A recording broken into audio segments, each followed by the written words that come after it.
तो 114 राफेल भारत खरीदने जा रहा। फ्रांस से उस डील से जुड़ी साझा प्रेस कॉन्फ्रेंस आप हैदराबाद हाउस से देख रहे थे। प्रधानमंत्री नरेंद्र मोदी बोल रहे थे। डिबेट पे वापस लौटते हैं। जनरल साहब, आप कुछ अपनी बात कह रहे थे, उसे पूरी कर लीजिए जनरल साहब। देखिए, मैं आपको यही बताने का प्रयास कर रहा था कि जिस प्रकार से बिल्डअप हो रहा है और जहां तक बूट्स ऑन ग्राउंड का सवाल है, देखिए बूट्स ऑन ग्राउंड ये आवश्यक नहीं है कि अमेरिकी सेना के पैदल सैनिक वहां पर बूट्स ऑन ग्राउंड होकर के आए। राइट। तो वहां जो बूट्स ऑन ग्राउंड उनको किस प्रकार से प्रयोग में लाया जा सकता है, लाया जाएगा या नहीं लाया जाएगा वो मैं नहीं कह रहा हूं।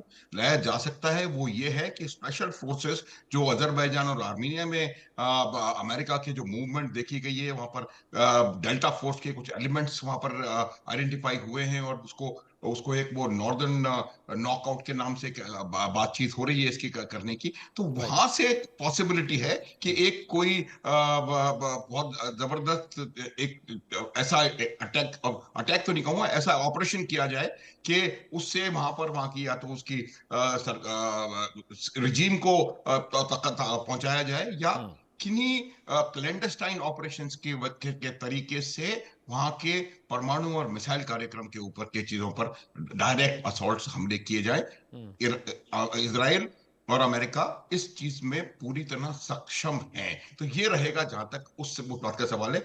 कन्वेंशनल बैटल ऑन ग्राउंड बिल्कुल सही है, जो कह रहे हैं बिल्कुल बिल्कुल सही बात है, वो नहीं होगी। अब जहां तक सवाल आपके प्रश्न का है, देखिए जिस प्रकार का बिल्डअप किया है ये रियल बहुत सीरियस एस्केलेशन है। और हम्म। इतना सीरियस जब एस्केलेशन होता है तो वो जब तक अपनी बात इसको इसको या तो वो ईरान इसको सकम करेगा।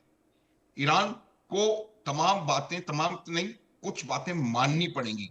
हम्म। एक चीज आप देखें तो मेल्ट डाउन करने की जरूरत है। ईरान का जो स्टैंड है आज वो बहुत स्ट्रांग स्टैंड है। हम्म। और वो उस स्टैंड के साथ आप देखें कि ये बातचीत कहीं भी आगे नहीं बढ़ने जा रही है। अब एक दो मैं अंतर बता दूं। अभी थोड़ी देर पहले वेनेजुएला का जिक्र आया। जो वेनेजुएला है, वेनेजुएला ईरान नहीं है। वेनेजुएला के लोग, वेनेजुएला की ताकत कुछ भी ईरान के सामने कुछ भी नहीं है। दूसरी बात, वेनेजुएला जो है वो अमेरिका के बैकयार्ड में है, जबकि ईरान बिल्कुल अमेरिका से हजारों मील दूर है। इसमें चीन, नॉर्थ कोरिया और रूस के बहुत स्ट्रेटेजिक और इकोनॉमिक इंटरेस्ट यहां पर इसके अंदर शामिल है। हम्म। चीन का 80% तेल ईरान से आ रहा है। हम्म। चीन के ऊपर दबाव बनाने का प्रयास किया जा रहा है कि आप यहां से ईरान से तेल खरीदना कम करें या बंद करें, जिसका उन्होंने साफ मना कर दिया है। तो यहां पर जो स्ट्रेटेजिक सिचुएशन है वो बिल्कुल बिल्कुल भिन्न है वेनेजुएला के मुकाबले। और इसीलिए ईरान का जो स्टैंड है, स्टांस है, वो बहुत टफ है। और उसको डायरेक्ट सपोर्ट मैं ये कह सकता हूं दावे के साथ कि चीन, रूस और नॉर्थ कोरिया तीनों में से कोई भी फिजिकली आकर के अगर लड़ाई होती है तो ईरान के लिए लड़ने वाला नहीं है। लेकिन जिस प्रकार का सपोर्ट ईरान को ये लोग आज दे रहे दे हैं रहे हैं। और आने वाले समय में भी देते रहेंगे, वो बात मैं आपको गारंटी के साथ बता सकता हूं अमित, वो हो करके रहेगा। तीसरी बात यह है कि जिस प्रकार से अमेरिका ने ईरान के अंदर अपने जो जो स्टारलिंक के टर्मिनल्स कहा जाता है, लगभग 60,000 टर्मिनल्स उन्होंने वहां इन्फिल्ट्रेट किए थे। हम्म। और उन टर्मिनल्स को भी कहीं ना कहीं उनको उनको नलीफाई करने के लिए, उनको डिफंक करने के लिए चाइनीज और रशियन मशीनरी ने वहां पर काम किया। तो ये बात आप समझ के चलिए कि चीन का, रूस का और नॉर्थ कोरिया का पूरा सपोर्ट ईरान के पास है। और हम्म। यही वजह है कि ईरान एक बहुत पावरफुल स्टांस लेकर के अमेरिका के सामने खड़ा हुआ है। बातचीत का जरिया होना चाहिए, वरना एक बहुत बड़े खतरनाक मुहाने पर मिडिल ईस्ट का युद्ध पहुंच सकता है अमित। ठीक है अम्बेसडर साहब, एक एक बात ये भी है कि ईरान कमज़ोर मुल्क नहीं है। और ये खुद ब खुद ये बता रहा है, जिसने जितना 1.5 महीने से 2 महीने से बिल्डअप कर रहा है अमेरिका और इसराइल, ये बताता है कि भले ईरान उनके मुकाबले सामरिक तौर पर कमज़ोर हो, लेकिन मानसिक तौर पर एक जो शिया मुल्क की एक आइडेंटिटी है वो दिखाई दे रही है सर यहाँ, कि अमेरिका जैसे मुल्क के साथ भी नैरेटिव बिल्कुल इक्वल शेयरिंग हो रही है। अमेरिका धमकी देता है तो शाम तक ईरान उस धमकी का जवाब भी दे देता है। अमेरिका धमका रहा होता है कि हम आपको तोड़ देंगे, फोड़ देंगे, आपको बर्बाद कर देंगे, तो ईरान कहता है आपके हाथ काट दिए जाएंगे जो हाथ खामनेई साहब की तरफ बढ़ेंगे। तो एक एक वॉर डॉक्ट्रिन में देखा जाता है कि आप दुश्मन को किस लहजे किस सलीके से जवाब दे रहे हैं वो भी बहुत इंपैक्टफुल होता है वॉर के दौरान। अभी यहाँ पर जैसे कि जनरल साहब बता रहे हैं कि अभी ये बिल्डअप है और एस्केलेशन होना ज़रूर है, क्योंकि आने वाले वक्त में इतनी तैयारियां, इतना भारी भरकम खर्चा सिर्फ दिखाने के लिए नहीं है, और बहुत मुमकिन है कि बहुत प्रिसाइज कुछ हमले हो जाएं, 2-4 उनके जो न्यूक्लियर साइट्स है वहाँ पर B-2 bomber, bunker buster bomb गिरा दें, जिस तरह से जून 2025 में चीज़ें हमने देखी थी। लेकिन अमेरिका के बारे में ये कहा जाता है, और इसराइल इस बात से डर रहा है कि कहीं ईरान अमेरिका के बीच डील हो गई तो वो जितना डेस्परेशन दिखा रहा है इसराइल कि अमेरिका ईरान पर हमला करे, वो होने वाला नहीं है। ईरान ने पेशकश कर दी कि हम आपके फाइटर जेट खरीद लेंगे, मिनरल्स पर हम साझा कर लेंगे, हम क्रूड आपके साथ क्रूड शेयरिंग के लिए तैयार हो गए हैं, आइए, और बायलैटरल टाइज के जरिए, क्योंकि ईरान ये चाहता है कि बाकी के जो खाड़ी देश हैं अमेरिका के साथ बेहतर रिश्ते उनके साथ हैं सर, तो वो भी चाह रहा है कि हम भी उसी एक रजीम में, उसी एक पाइपलाइन में हम भी रहें कि भाई सब चंगा सी वाला फैक्टर रहे और अमेरिका धमकाता चमकाता रहे लेकिन खतरा खत्म हो जाए। जैसे कि बाकी जो मिडिल ईस्ट कंट्रीज हैं अमेरिका के साथ अच्छे रिश्ते थे, सऊदी अरेबिया की बात कर लें, हम UAE की बात कर लें, कतर की बात कर लें, तो ईरान भी मुझे लगता है उसी टाइमलाइन पे आना चाहता है कि ठीक है भाई, हम थोड़ा दबके ही रह लेंगे, कुछ खरीद बिक्री कर लेते हैं। इकोनॉमिक फेवर देने के चक्कर में ईरान पड़ा हुआ है सर अमेरिका को, ऐसा लगता है आपको? अमित जी आप बिल्कुल ठीक कह रहे हैं। अभी हाँ। जो है ना, ईरान की सिचुएशन बड़ी वीक है। हम्म। एक तो बहुत बड़ा प्रोटेस्ट हुआ था जिसमें काफी लोगों को मारा गया था, मारा उससे गया, पता लगा है कि वहां की रिजीम की पोजीशन कमजोर है। कमजोर है। दूसरी, उनको सहायता हो सकती है चाइना और रशिया से कुछ हद तक मिले, हम्म।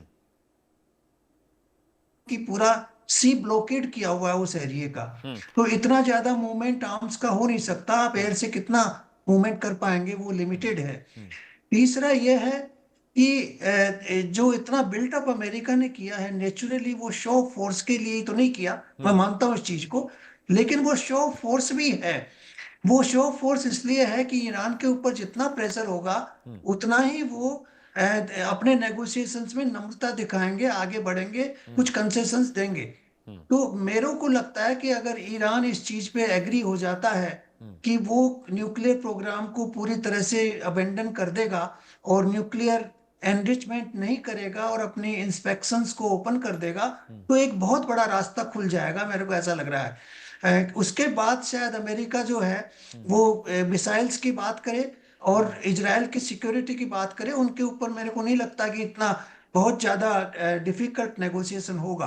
तो अगर ये 2-3 डिमांड्स में प्रिलिमिनरी रूप से एग्रीमेंट हो जाता है, वो मेरे को लगता है कि अमेरिका चाहता है कि डिप्लोमेटिक बात से सक्सेसफुल कंक्लूजन निकल जाए, क्योंकि अमेरिका भी नहीं चाहेगा कि इतना दूर जाके वो एक युद्ध के अंदर फंसे जिसका रिजल्ट बिल्कुल अनसर्टेन है। तो ये युद्ध हो सकता है इन लिमिटेड वे, कुछ स्ट्राइक्स की जा सकती हैं बाद में। अगर वो टॉक्स जो हैं कंप्लीटली फेल हो जाती हैं तो अमेरिका डेफिनेटली उनकी न्यूक्लियर इंस्टॉलेशन पे और मिसाइल इंस्टॉलेशन के ऊपर जरूर हमला ठीक है, करेगा। ठीक है। फराज, मैं आपके पास आ रहा हूँ, उसके बाद संजीव सर मैं आपके पास क्लोजिंग कमेंट के लिए आऊंगा, डिबेट आप समअप करिएगा। फराज, अभी जो सिचुएशन दिख रही है, पाकिस्तान के नैरेटिव को अगर एशिया सब कॉन्टिनेंट की बात करें तो बहुत इंपॉर्टेंट समझा जा रहा है। पाकिस्तान के वजीर आजम या पाकिस्तान की जो पॉलिटिकल रेजिम है वो ईरान को लेकर अभी बहुत क्लैरिफाई चीज़ें नहीं कर पाई है, बहुत क्लटर दिखाई दे रहा है। ऐसा लग रहा है अमेरिका के साथ भी खड़े हैं और ईरान को सहला भी रहे हैं। वहां पर किस तरह की सिचुएशन है? डिप्लोमेटिक कम्युनिकेशन पाकिस्तान का कैसा देख रहे हैं आप ईरान को लेकर? देखिए, बिकॉज ईरान बिल्कुल पाकिस्तान के बॉर्डर के ऊपर है और पाकिस्तान नहीं चाहेगा कि कोई भी ऐसी एक्शन हो अमेरिका की जानिब से जिसमें वॉर जो है या ऑपरेशन है बिल्कुल हमारे बॉर्डर पे हो रहा हो। बिकॉज हमने देखा है कि अफगानिस्तान के अंदर जब जंगें चलती रही तो उसमें पाकिस्तान का क्या इम्पैक्ट हुआ था। तो हम चाहते हैं प्राइम मिनिस्टर जो पाकिस्तान के हैं वो एक्टिव डिप्लोमेसी कर रहे हैं टू अवॉइड और avert any kind of escalation. तो वो अगर कोई डील बीच में होगी तो आई एम श्योर पाकिस्तान जो है उसमें मीडिएट जरूर करवा रहा होगा। ठीक है, फेयर इनफ। संजीव सर, मैं चाहता हूं आपको, मैं 2-2.5 मिनट मेरे पास बचे में से 2 मिनट है, आप समअप करिए डिबेट को। जिनेवा टॉक्स अगर सर पीसफुल नहीं होती है, यहाँ से कुछ रास्ता निकल कर नहीं आता है, तो आपको क्या लगता है राउंड 3 की गुंजाइश बची हुई है, या फिर ईरान जिस तरह से थोड़ा सॉफ्ट हुआ है अमेरिका को लेकर उस रास्ते पे बढ़ रहे हैं, या फिर ट्रम्प साहब की जो भी नई नई धमकी आई कि अगर बातचीत नहीं बनती है, न्यूक्लियर डील को लेकर रजामंदी नहीं होती है तो will take a strict action against Iran? आपको क्या, कौन सा वाला साइड आपको लग रहा है? देखिए अमित जी, अमेरिका का राष्ट्रपति ट्रम्प का जो ईरान के विरुद्ध मैक्सिमम प्रेशर कैंपेन है वो लगातार जारी है। और ये जो कैंपेन है पहले टर्म में भी चला था, दूसरे टर्म में भी उन्होंने लॉन्च किया है। और ईरान की जो इंटरनल कॉन्ट्रडिक्शंस हैं, जो उनकी जो फॉल्ट लाइंस हैं, वो जो कमजोरियां हैं, वल्नरेबिलिटीज हैं, वो अमेरिका पूरी तरह से एक्सप्लॉइट करना चाहता है और इस आधार पर वो ईरान को इस बात के लिए मजबूर कर देना चाहता है कि आपके जो भी इल इंटेंशंस हैं, जो नेगेटिव इंटेंशंस हैं, उसके ऊपर आप लगाम लगाइए। चाहे वो यूरेनियम एनरिचमेंट की बात हो, चाहे वो मिसाइल के जो जद को और उसकी रेंज को बढ़ाने की बात हो, बड़ी मिसाइल्स को डेवलप करने की बात हो, या टेरर प्रॉक्सीज को सपोर्ट करने की बात हो, या इजराइल के प्रति जो ईरान की जो घृणा और नफरत वाली सोच रहती है उसको बदलने की बात हो। तो देखिए, एक बात मैं स्पष्ट रूप से कहना चाहता हूं कि ईरान के लिए एक तरीके का ये इस्लामिक रिजीम के लिए अंतिम अवसर है और ईरान के इस्लामिक रिजीम के लिए बुद्धिमत्तापूर्ण, मैं फिर से एम्फेसाइज करूंगा, बुद्धिमत्तापूर्ण यही होगा कि वो अपने अप्रोचेज में बदलाव लाए। जिस तरीके की उनकी जो सोच इजराइल के प्रति रहती है, एक नफरत वाली सोच, एक घृणा वाली सोच, होलोकॉस्ट को डिनाई करना, पूरे इजराइल को वर्ल्ड मैप से मिटाने की मंसूबे पाल के रखना, इस तरीके की जो सोच है उसको ईरान को बदलना पड़ेगा, उसके ऊपर रिकंसिडरेशन तुरंत करना चाहिए। दूसरा, जो टेररिज्म को जो सपोर्ट करने की उसको